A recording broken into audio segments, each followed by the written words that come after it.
আমরা বিভিন্ন কাজেই সামান্য মাথা নত করে থাকি। যেমন প্রচণ্ড ভিড়ের মাঝে পকেট থেকে টাকা পড়ে গেলে সেই টাকা মাথা নত করেই উঠাই।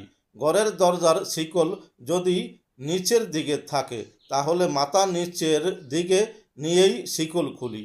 মাঠের ফসল কাটার সময় মাথা নত করেই ফসল কাটি।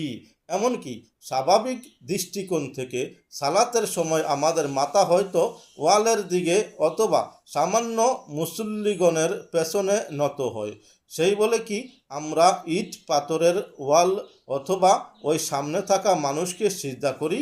অবশ্যই না, বরং মহান আল্লাহ তাআলার কাছেই মাথা নত করি। অতএব মাথা নত মানেই সিজদা নয়। অধিকস্ত আল্লাহ তাআলা ইরশাদ করেন, তোমরা মাকামে ইব্রাহিমকে সালাতের স্থান রূপে গ্রহণ করো। সূরা বাকারা আয়াত 125। উপকার মনে হলে সাবস্ক্রাইব করিস।